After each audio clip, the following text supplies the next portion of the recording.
Olá, sejam todos bem-vindos na nossa aula. Hoje iremos dar continuidade ao nosso assunto sobre as transformações químicas.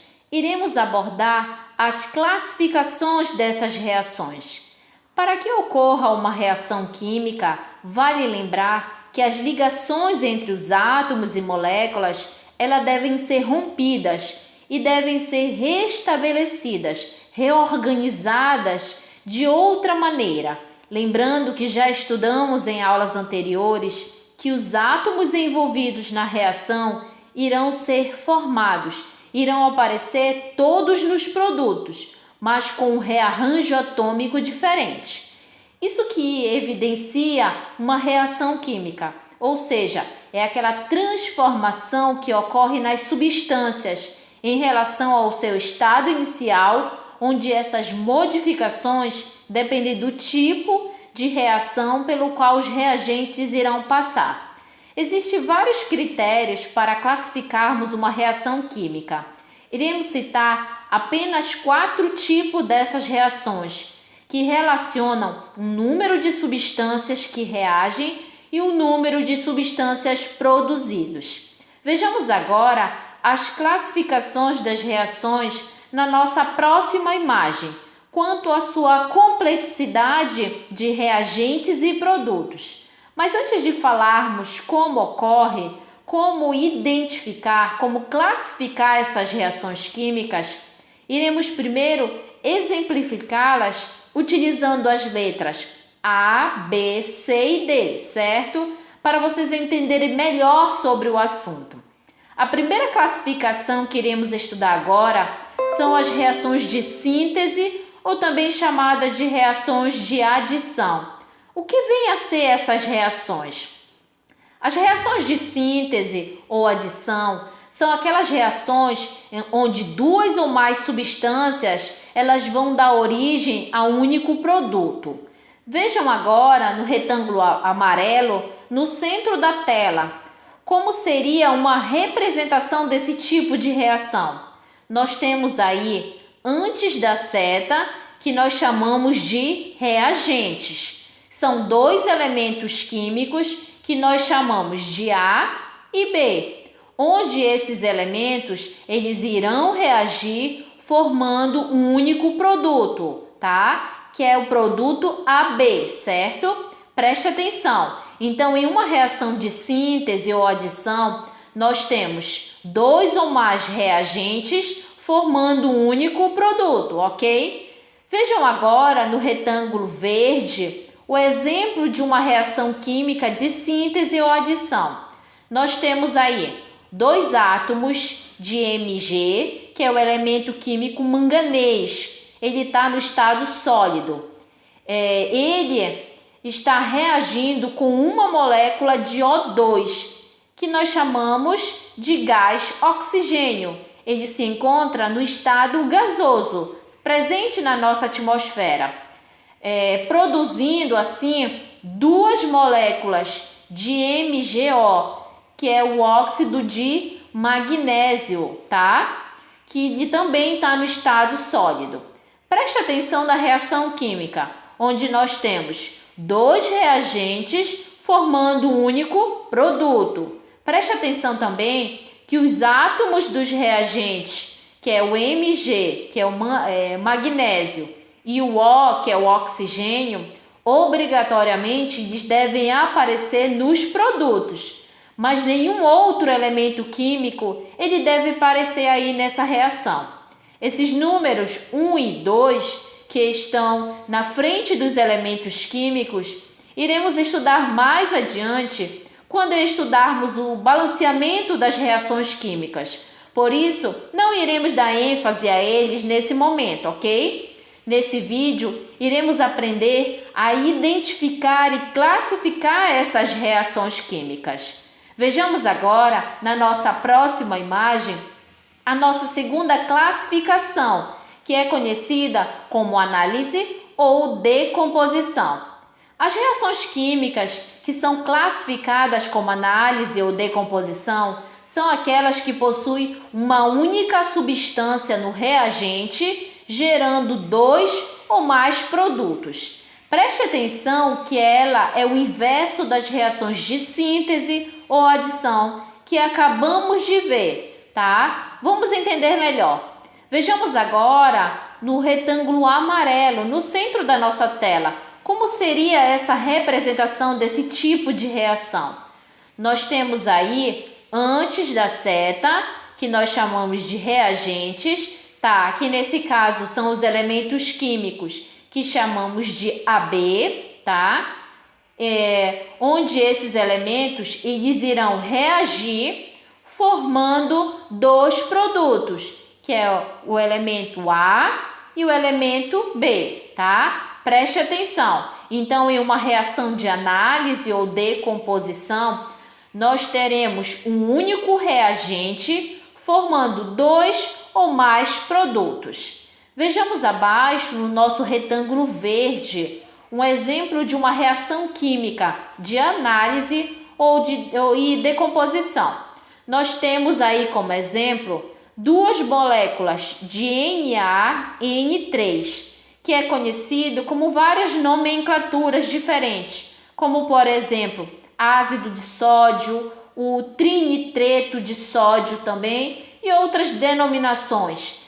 Nesse caso, ele está no estado sólido, que reage entre si, produzindo 3 moléculas de N2, que é o nosso gás nitrogênio, está no estado gasoso, e 2 moléculas, 2 átomos de Na, que é o elemento químico sódio, também no estado sólido. Preste atenção na reação química, onde temos apenas um reagente formando 2 ou mais produtos. Nesse caso, são somente 2 produtos. Preste atenção também que os átomos dos reagentes, que é o Na, o sódio, e o N, que é o nitrogênio, obrigatoriamente devem aparecer nos produtos, mas com rearranjo atômico diferente. Vejamos agora, na nossa próxima imagem, a nossa terceira classificação, que é conhecida como simples troca ou deslocamento.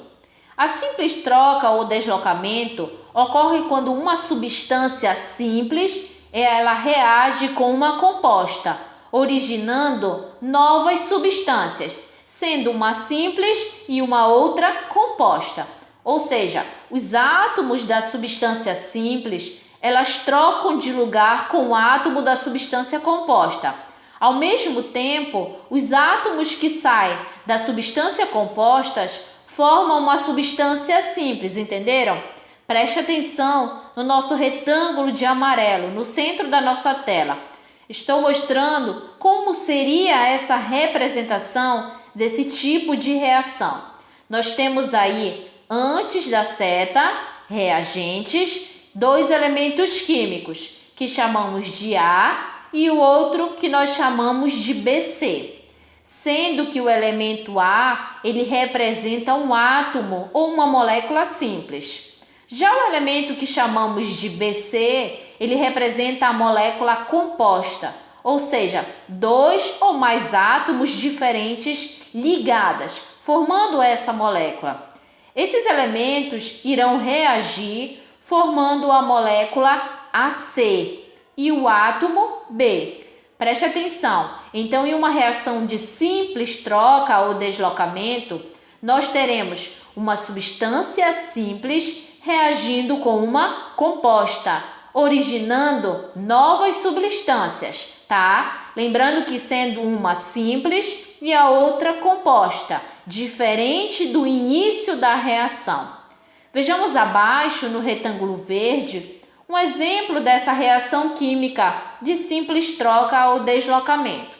Nós temos aí o Zn, que é o elemento químico zinco no estado sólido, está reagindo com 2 moléculas de HCl, que é o nosso ácido clorídrico no estado aquoso, produzindo assim uma molécula de ZnCl2, que é o cloreto de zinco no estado aquoso, tá? E uma molécula de H2, que é o nosso gás hidrogênio. Preste atenção na nossa reação química, onde nós temos dois reagentes, sendo um simples e um composto, onde o zinco é o elemento simples, tá? E o HCl, que é o ácido clorídrico, é o nosso elemento químico composto, formando novas substâncias, sendo uma simples e outra composta, diferente do início da reação.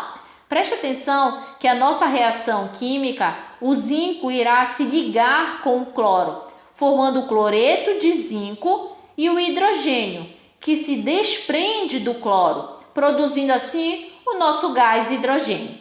Então, nas reações de simples troca ou deslocamento, nós teremos uma troca de apenas um desses elementos químicos. Essa simples troca entre os átomos modifica totalmente a função íntima da matéria. Então, quando uma lâmina de zinco é introduzida em uma solução aquosa de ácido clorídrico, vai ocorrer a formação do cloreto de zinco e do gás hidrogênio, que vai ser liberado nessa reação, que é essa reação química que acabamos de estudar. E por fim, na nossa próxima e última imagem, nós temos a nossa última classificação dessa reação química, que é a dupla troca. A dupla troca é quando dois reagentes compostos, elas reagem formando novos produtos, diferente das substâncias iniciais. Preste atenção no retângulo amarelo no centro da nossa tela. Como seria uma representação desse tipo de reação? Não esqueça que antes da seta nós temos os reagentes, tá? Dois elementos químicos que chamamos de AB e o outro nós chamamos de CD, tá? Sendo que os dois representam moléculas compostas, os quais eles irão reagir formando o nosso produto, que agora vai ser chamado de AD, e o outro BC, tá? Vejamos abaixo no nosso retângulo verde um exemplo dessa reação de dupla troca. Nós temos aí a reação entre o ácido sulfúrico, que é o H2SO4, com o que? O hidróxido de bário, tá? Nós temos aí produzindo duas moléculas de água e o sulfato de bário, que está no estado sólido. Preste atenção que nessa reação o H2 do ácido sulfúrico, ele se desprende da molécula e reage com a hidroxila, tá? Que é o OH, formando a molécula de água. E o restante dos átomos, eles se ligam formando o sulfato de bário, tá? Então, nas reações de dupla troca, teremos uma troca dos átomos ou íon das duas moléculas compostas. Então, nesse tipo de reação, dois reagentes compostos reagem formando dois novos produtos. Lembrando que o número de átomos dos produtos serão os mesmos números de átomos, a mesma quantidade de átomo dos reagentes, ok? Boas aulas, bons estudos e até a nossa próxima aula.